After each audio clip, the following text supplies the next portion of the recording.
Saggy season. Oh, such a big show, such a monumental show, such a historic show is coming right here to the 876. Such a needed show. And it's being brought here by a little big company named Duke Concept. And we have the CEO, Duke, on the line. Hey, Duke, welcome to the crossover. Thank you, Nikki. Happy to be here. Hi, welcome to now visually meet you versus meeting you, right?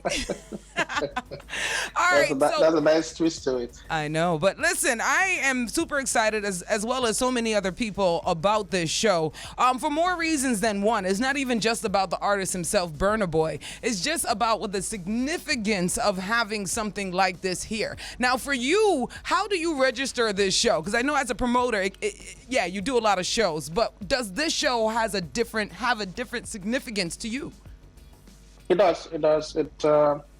The goal is to keep blending cultures and to keep uniting the black race.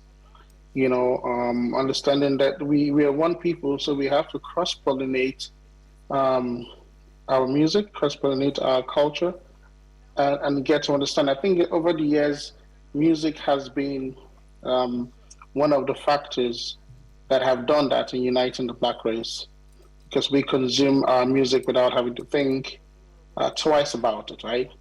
The black race has been divided for a very long time, and whatever means we can to unite ourselves, the black race back together. I think music is one of the ways in which we can actually do that. So I'm happy that this is happening, and I hope it opens more doors to more collaborations and more cross-pollination of talents, more cross-pollination of resources across the continent. I love how you say cross-pollination, because a lot of people don't really understand that, or maybe not want to understand that, or maybe they just want to keep things divided. We always think when divided, we just think about the racists, but we don't think about the tendencies we have that add to this division at all. So what exactly, or you can't say exactly, but some of the benefits of us coming to grips with this cross-pollination, and instead of going towards a rift and this competitive energy, just saying, yeah, let's do more of this. Let's humble thyself however we need to in whichever direction and do more of this. What will be some of the benefits in the back end for not just the culture, but for the business on a whole? So there's a lot of benefits. First is it gives a lot of attention to Jamaica. It attracts a lot of foreigners as well. From what we're looking at, a lot of people are flying in from out of the country to Jamaica for this show. So it's not just the locals. So the Minister of Tourism, I'm sure that they are going to look at the numbers and see how many of the hotels are going to be booked, how many local businesses are going to benefit from this in Jamaica as well. It's when there's a big show, just like when you had the Buju Banton show, a lot of people flew in from out of the country. So from various other islands, from the United States, from Canada, that would help big time to attract tourism to Jamaica. So across the board, there's benefit on both sides. So I think it's a great opportunity, and it opens doors for a lot. It helps the economy also, overall. I absolutely agree with that. I wish we had more notice so we can get, I guess, more tourists to come. But I don't think this first row, we need any tourists. I think we have enough people to fill the stadium. I think this first one, we're good. And I mean, from what we've been hearing, there are a lot of zeros attached to how much it takes to book a BURNA BOY show. And, to think that the show is coming here as well as Trinidad, and I believe there's a third stop in this trilogy of a tour. Antigua, right. So what was the mindset as to why we say we're going to pick these three? Because I'm pretty sure the zeros aren't the same when you're doing these shows. So first is Bona's a very pretty booked artist, a very busy guy. Yeah. So to be able to have him to come to Jamaica, you have to be able to ensure that there are stops included in it as well. Yeah. So it only makes sense for his team and for the business as a whole. Yeah. to be able to have multiple stops to be able to make sure that he's there in the islands. So that's basically the summary of it. He's been to Barbados. He's been to Tobago. He's been to a lot of countries a lot of countries in the Caribbean. So these are some of the islands that he hasn't been to. Yeah. And I think it's about time he had touched down Jamaica, to be honest. Absolutely. Has Long he overdue. said anything? Has he said anything that stands out about his journey to come here? Any about the excitement of it or anything? Well, he's always looked forward to Jamaica. He's always looked forward to Jamaica for a very long time. So he's pretty excited about it. And I think we're going to see that by the energy he's going to put in, because Jamaica is home for him. Yeah. Because, it's one of the countries that are very, very, I tell you off the back that they're Africans, right? And is what BURNA promotes, is the Africanism in all of us. Yeah. So that alone unites Jamaica directly to the motherland, and I'm sure he's excited to be on that stage. I think there is always this miscommunication because a lot of people on the island don't realize that it's visa-free travel to most parts of Africa. I don't think Nigeria is fully on board with that, but most parts of Africa, I mean, if you look at a U.S. passport or UK passport, they're like, yeah, whatever, give us money. But when you see a Jamaica passport, from what I saw and witnessed for myself, it was like, welcome home, my sister. It was that kind of energy when they know you're from Jamaica. Like people on the island really feel like we are brother and sister. Correct. Absolutely. Yeah. If you go to Nigeria, someone from Jamaica, though, you'll be mind blown. The way you'll be received, and which is the same way when we go when I'm in Jamaica, it's the same way I feel at home. Yeah. There's we are one people, so it's not a situation of, oh, where's this person from? What's the person doing here? And I was like, hey, welcome home, brother. Welcome home. Yeah. My So brother. home. No, I mean, I was looking online and, some of the people who are still in this zone of wanting to make it a competition, Afrobeats versus reggae and dancehall. I see this poster posting talking about something about streaming farms, and they're saying how the Afrobeats artists are working with streaming farms, and when they drop a song, they go you're laughing, so you clearly know something about this. Could you enlighten us what this is about? I'm laughing because I'm surprised that you know about that controversy that just started a few days ago. There were just some artists who were ranting about numbers and streaming farms and trying to understand how some artists get to the top 10 when they feel like they shouldn't. Some of those songs shouldn't. And just like everything, sometimes when people are able to manipulate the system, but until proven, I cannot really speak if that really does exist. But then again, in terms of driving data and in terms of getting streams and raising numbers, there's always a way to go around it. That does not. But that goes for every genre, and it goes for any genre. Okay. Exactly. But at the end of the day, I feel like no matter how many numbers you pay for or buy, the end result will always show, because at the end of the day, if the people don't gravitate, they don't gravitate. So on the back end. Exactly. Yeah. Exactly. So you just said it all. If you pay for 10 billion streaming, it's not going to guarantee how many people are going to show up to your concert. Absolutely. It is not going to put money in your pocket. It's not going to make people buy your record. So they could do the streaming farms as much as they can, but it does not guarantee anything. It doesn't guarantee. And, speaking of that, I'm glad you also said that, because now that we're seeing, and it's coming to fruition, what a lot of us have already saw, the more people you have on Instagram, it does not guarantee you sales. We saw a rapper with like a couple million followers. She sold like 2,000 copies of her album. Even our artist, Vibes Cartel, with all the hoop to who on him, his album sales, I don't even think touched 1,000, or if they did, maybe a little over 1,000, but I doubt they touched 1,000. So I mean, when you know stuff like this, how do you then say, all right, as a promoter, as a producer, as an artist manager, as a person involved in the industry, how do I assess how to really get back to the fans and get them to really be involved in what I'm doing? Well, I think sometimes, most times, speaking from a promoter perspective, right? Yeah. There are a lot of numbers you got to look at besides the stream. Yeah. That you have to look at touring history, ticket sale history, and the plays, the radio plays, for example, right? Yeah. And how crossover the artist may be, depending on where you're trying to market the artist, Yeah. right? Just like what we do with BURNA BOY in Jamaica, it's not every artist that can do it. Not every big Afrobeat artist that can do it. Yeah. So it's you have to look at where has it played, how many people has it pulled, what's it, how many countries is it trending, how many radio plays does it have. You have to cross analyze data rather than just focusing on one data. Yeah. Because that data is flawed, then you're screwed. Yeah. So it's going to be pulling resources from all over to say, okay, this is where it's best to play this guy. This is what is best to play this guy, right?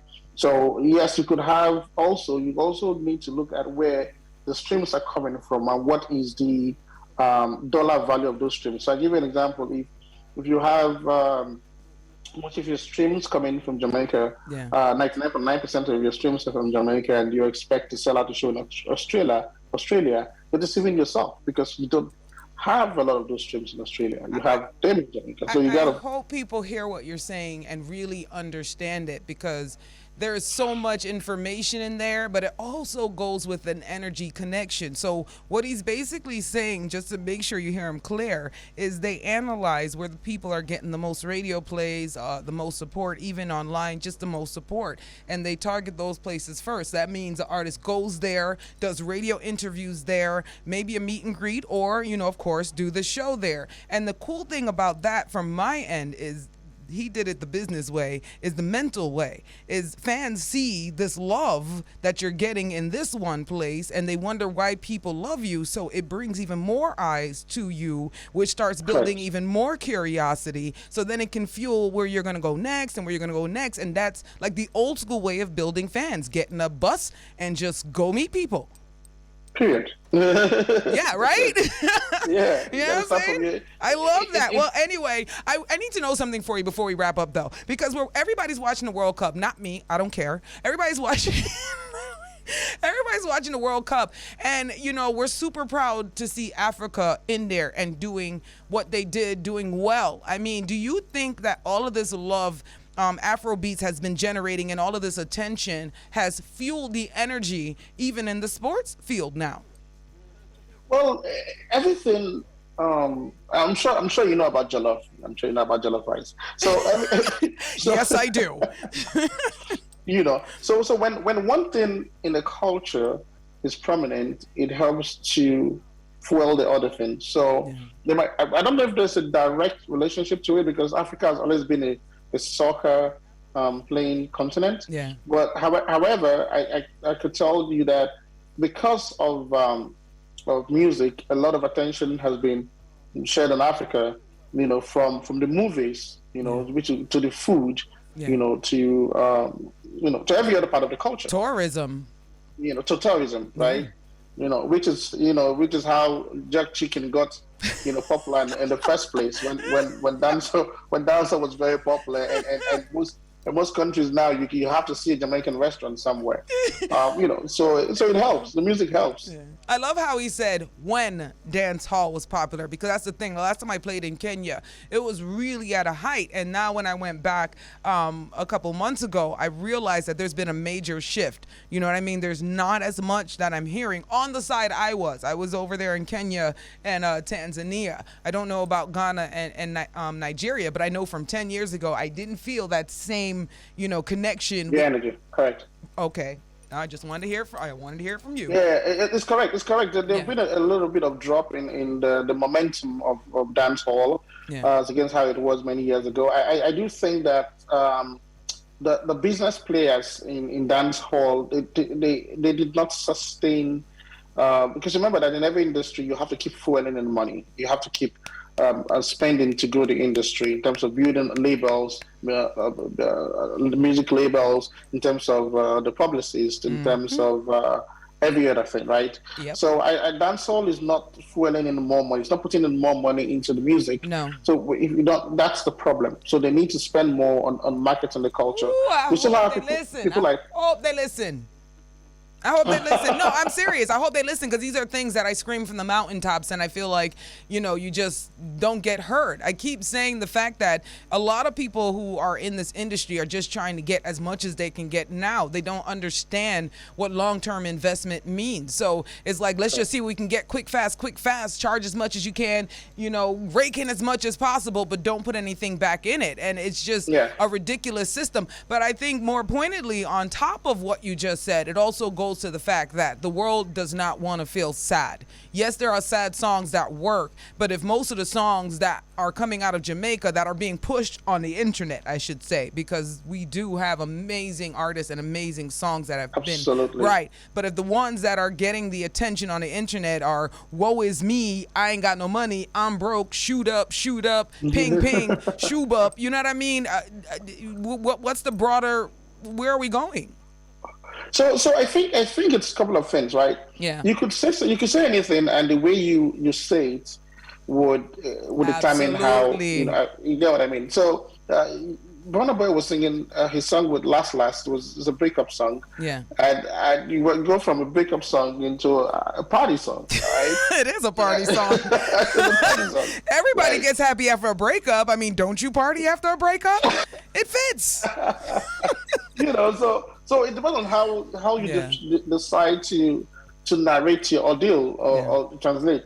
Yeah. But once again, it's also connecting with your fans and connecting with your broader audience. And I think one of the best people to do this from Jamaica is Popcorn. Popcorn is always he always connects with Africa. He's always in Africa. He does shows in Africa. Yeah. He stays in touch with his African brothers, Nigeria and Ghana. So those are the kind of things that we have to keep building and keep the relationship going. Absolutely. Because as a whole, it helps, And when you're marketing your album, don't just market your album to the Caribbeans, market your album to those in Africa, market to those in America and Canada. And that's how the genre gets to grow, really. Absolutely. That's the word I got from promoters on my trip. They said, it's like artists are they singing about Africa, they're preaching about Africa, but they're not buying a plane ticket just to come here and see Africa. It's like they're sitting down waiting for somebody to give them thousands upon thousands of dollars just to visit versus actually coming there and connecting with the people. And a lot of them felt offended by that. But I love talking to you, Duke. So before you go, we got to talk about the show real quick. I mean, tell everybody what to expect. I mean, can you tell us about any special guests that might be popping through? All of that? So, I think we're announcing that today. Okay. I think we're announcing that today. So I'll just I don't want to let the cat out of the bag, but so I'll let you guys look out for it. But Nikki, I'll tell you offline what it's going to be. But okay, just tell me. Can you tell me one thing? Because I mean, we're sure Popcorn's going to be there. Popcorn would not miss this. He will be there on his skin teeth. Nobody has to tell me that. He'll be there on his skin teeth, unless there's some legal reason, some legality, other booking reason. But I'm saying you can't tell me no. So if you're gonna do me that, all right. So if Popcorn is there, hypothetically thinking, would that mean we're gonna get the first on-stage performance of Tony Ann Singh? That's what it will mean.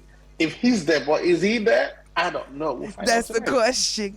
Because they dropping that new song tomorrow. I want to see how the beauty queen goes on stage with her poppy pop. That's what I'm looking for right there. You know what I mean? Right? All right. So who do they follow to keep up to date to find out who's going to be on the show? What other surprises are to come? So first, I want to shout out my partners, Tipsy Barbados, yes. and Sharon Buck. Yes, and Judith Budley. So those are our partners on the show. So you want to follow us, Duke Concept, DUKE CONCEPT. Yeah.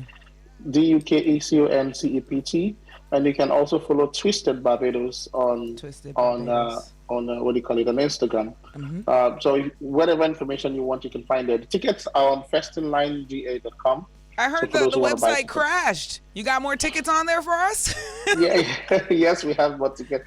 We have more tickets on. The tickets are selling really, really fast. Yes. So what we've done is to have tickets on the streets, right? Yeah. So in every parish, really, so make it easier for people who want to buy physical tickets. Like in Portmore, they can just go to Jenna's Pharmacy. Yeah. We have tickets in Spanish Town at Jungle Fire. Yeah. So it's as many places as possible. They can find this in our socials and our website. Okay. We want to ensure that no one is being left out. It's going to be a crazy, crazy experience. So, Nikki, I'm telling you this now, but remember, I told you this. This would be one of the best concerts you've ever seen. Oh, you ain't gotta tell me that. Hello. Listen, right now I already got Tribe 9 getting my outfit together. I'm not playing with this show. Okay. All right. I'm working. Don't tell me nothing. And I'm so glad that you said the tickets are in the store because, yeah, you do worry about sometimes people on the island, they don't really mess with debit cards. Getting a bank account out here is like donating a kidney. Actually, it's harder. It's actually harder than donating a kidney. So to know that the tickets are there. Now, if they follow Duke Concepts, is Duke Concepts going to be doing any free ticket giveaways when I follow Duke Concepts? I'm just saying a little one ticket on the website if I follow Duke Concept giveaway before the show.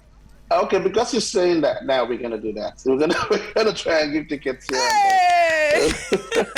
All right, y'all. So y'all gotta follow him now. Duke Concepts, DUKECONCEPTS. It's all about No S. No S. Okay, take off the S. DUKECONCEPT.